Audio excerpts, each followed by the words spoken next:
Құрметті оқырмандар, әр күн сайын арнамда жаңа оқиғалар болады. Лайк басып, пікір жазып, міндетті түрде тіркелуді ұмытпаңыздар. Жүсіптің түйесі.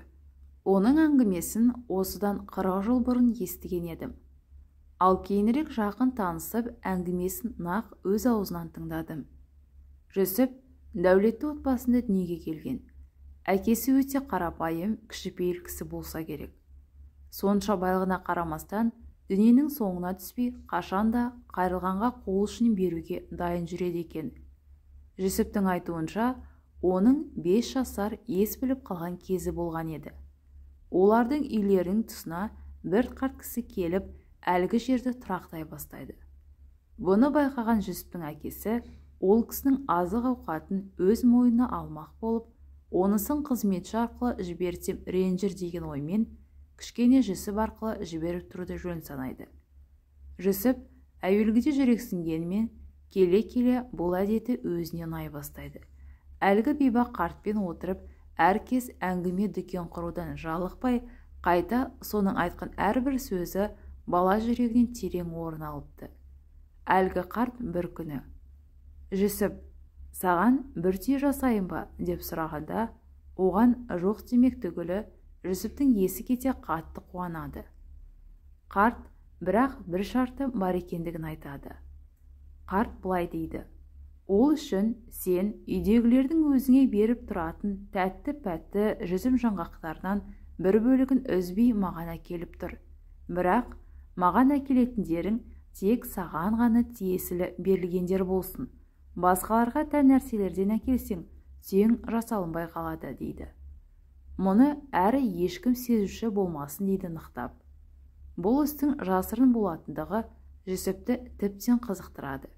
Өрік мейізін әрі келген сайын: «Ата, қалай, тем жасалынып жатыр ма?» деп сұрайды. Кейуана қарттан әрине деген жауап естіп, көңілі көкке бір елі жетпей қалатын. Өйткені әр әкелген өрік мейіз арқылы түйесінің денесі мен мүшелері жасалу керек еді. Күнді күн қуалап, Жүсіптің әбден мезі болып тағаты таусыла бастаған кезінде, көптен күткен қуанышты хабары да келіп жетеді. Оған қарт былай дейді: «Жүсіп, тең жасалды, тек көздері де тамамдалу үшін 2 мейіз әкелсең болғаны». Бойын кернеген қуаныштан көрер таңды көзбен атырып, түнде ертемен дайындап қойған мейіздерін ала салып, таң ата Жүсіп қартқа жүгіреді. Алайда қуанышы қойына сыймай келгенде, қарт күркесіне жете бере, бар көңілі су сепкендей басылады. Өйткені қарт байғұс осы түнде көз жұмыпты. Бар жаназа рәсімін әкесі атқарып, егіле жылаған кішкене Жүсіп ең жақын адамының бірінен айырылғандығына әлі де сенбеген күйде еріксіз қарияны ақтық сапарына шығарып салады. Қарт денесі жерге берілгеннен соң, әне-міне дегенше 12 жылдай уақыт өтеді. Жүсіп баяғы балалығынан арылып, есейіп жігіт болады. Алайда бір күні аяқ асты жабысқақ өкпе қабынуы мен шизофрения ауруына мұрттай ішіп төсекке таңылады. 1910 жылдар болғандықтан әлі бұл аурудың емі табылмаған кез еді. Ауру әбден дендеп, асқынғаны соншалық, Жүсіптің әкесі байлығын шашып сонау Парижге дейін қаратса да түк ем қонбайды. Бірте-бірте өлім қаупі күшейе береді. Қайда барса да еститін жауабы біреу ғана: «Бұл әлі емі табылмаған ауру. Мүмкіндіктеріңіз болса, Жүсіпті Стамбулдағы психикалық ауруханаға жатқызып, арнайы күндіз-түні бақылаушы жалдаңыз» дейді. Дәрменсіз әке байғұс жаны қалмай, айтылғандардың бәрін түгелімен орындайды. Күтушісіне де жақсы айлық төлеп тұрады.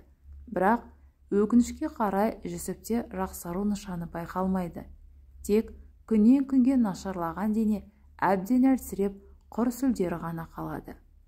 Ауруханаға келгеніне тұп-тура 6 айдан кейін Жүсіптен үміт үзген дәрігерлер: «Балаңыз хәл үстінде» деп әкесіне телеграмма жібереді. Бұдан кейінгі оқиғаны Жүсіптің өзі былайша әңгімелейді: «40 градустан жоғарғы дәрежеде қызуым көтеріліп, денем күйіп жанып, өртеніп қатты қиналып жаттым. Бір уақытта қарасам, ұшы қиырсыз шөлге тап болыппын. шыжыған күннің астында, қызған құмның үстінде жан шыдатпас аптап ыстықта өліп барам. Бір тамшы суға зар болып, осы жолы демімнің үзілетіндігіне әбден көзім жетіп, қоштаспақ ниетпен көкжиекке соңғы рет бір көз тастағаным сол еді. О тоба, өз көзіме өзім сенбедім. Баяғы бала кезімдегі қарт бір түйені маған қарай жетектеп келеді екен. Әбден жақындағанда қарт маған былай деді: «Жүсіп, балам, түйең дайын, міне ғой» деді. Жатқан жерімнен қарт көмегімен әрең дегенде түйеге мінгенімде, шөлдегенімді де, бойымдағы бар ауруымды да ұшты күйлі жоғалды. Сол кезде көзімді ашып, мен қайда жатырмын деппін. Маңайымдағы дәрігерлер менің сауыққаныма түк те сенбепті. Өйткені мен бойымды меңдеген бір емес, барлық ауруымнан да құлан таза айығыппын. Мен өмірге қайта келгендей едім. Жүсіп бастан өткен осы оқиғаны әңгімелеп отырып, селкілдеп қатты жылғады. «Көкірегі ояу, көзі ашық қартым-ай», деді әбден күрсініп. «Менің басыма келетін осындай қиын істі күні бұрын сезген екен ғой. Маған тиесілі өрік мейізді әкелгізгеніне қарағанда, оларды менен садақа ретіне қабылдаған екен. Сірә, садақа өмірді ұзартады деген хадис ұғымымен жасаған сияқты. Сол үшін тек маған тиесілі мейіздерді ғана қалап, сауабын маған бағыштап отырып.